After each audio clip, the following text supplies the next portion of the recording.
योद्धा की कोई जाति नहीं होती। योद्धा वही होता है जो दूसरे का खून बहाने से पहले अपने खून के बहने की परवाह नहीं करता। नमस्कार, जय भीम, सत श्री अकाल, आदाब, जय संविधान, जय विज्ञान। मैं उमेश करुणा और आप देख रहे हैं BH न्यूज नेटवर्क। 1 जनवरी 1818 एक शौर्य गाथा, एक शौर्य दिवस जो कि हम बहुजनों के लिए एक गौरवशाली दिन है। आपको बता दें कि 1 जनवरी 1818 को भीमा कोरेगांव जो कि महाराष्ट्र के पुणे के अंदर है और वहां पर आज भी उन सूरवीरों की जो कि एक स्तंभ बने हुए हैं, उनके चिन्ह बने हुए हैं जो कि ब्रिटिश शासन द्वारा उनकी बहादुरी के प्रतीक देखे जाते हैं।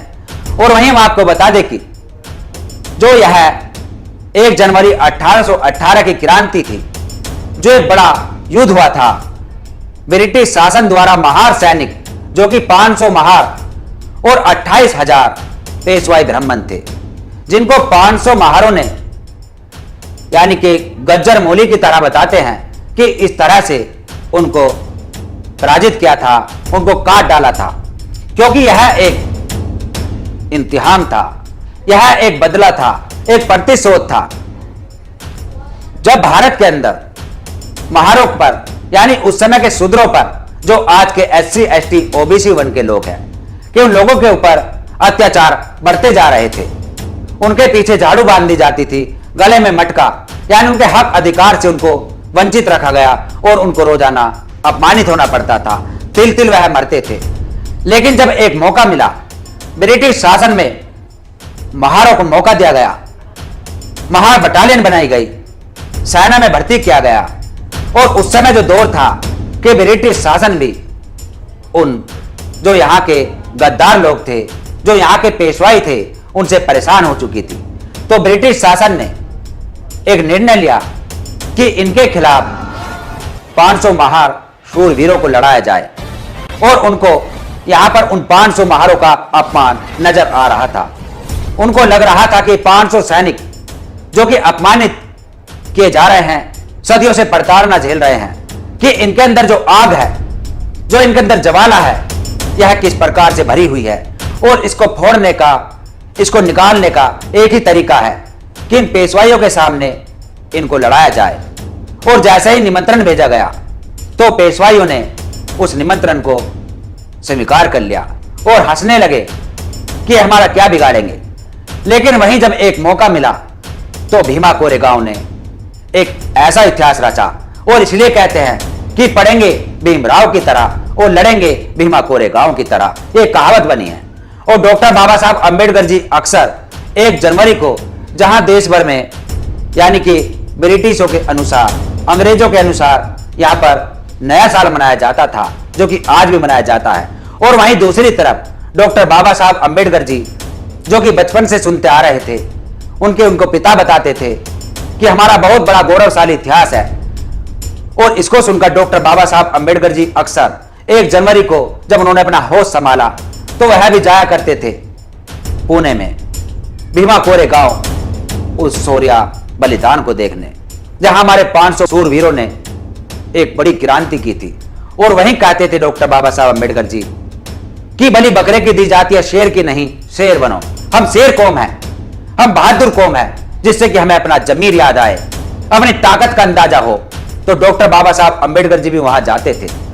और यह इतिहास पुस्तकों से, यानी जो स्कूली पुस्तकें हैं, उनसे छुपा कर रखा गया। लेकिन 2018 में भीमा कोरेगांव में RSS द्वारा जो वहां पर षड्यंत्र रचा गया और वहां हिंसा भड़काई गई, उसके अनुसार अखबारों में छपा, तो आज यहां लोग जागरूक हुए, तो सभी को पता चल गया कि एक हमारा इतिहास है जो कि छुपाया गया भीमा कोरेगांव के नाम से। यानी जो हुआ अच्छा हुआ। 2018 में जो भीमा कोरेगांव के लोगों के ऊपर जो वहां मेला लग रहा था, जो अक्सर लगता है हर वर्ष, वहां RSS के कार्यकर्ताओं द्वारा हमला किया गया, हिंसा भड़काई गई, तो वह भी एक हमारे इतिहास को उजागर करने का काम किया। और उसके अनुसार हम यह बता दें कि जो 500 हमारे सूरवीर थे, जो हट्टे कट्टे थे, जो नंगे बदन और 1 जनवरी को आप जानते कितनी सर्दी पड़ती है, कितना सर्द मौसम होता है, और वह भूखे प्यासे लड़े, रात दिन लड़े, और कितना बुरा उनके अंदर एक प्रतिशोध था, बदले की भावना थी, अपमान की भावना थी, जो कि उन्होंने 500 ने 28,000 को गाजर मूली की तरह काट कर रख दिया। और उन 500 महान सूरवीरों की आज भी वहां पर नाम लिखे हुए हैं, जो कि सच्चे एक इतिहास पर आधारित है, यह कोई काल्पनिक घटना नहीं है।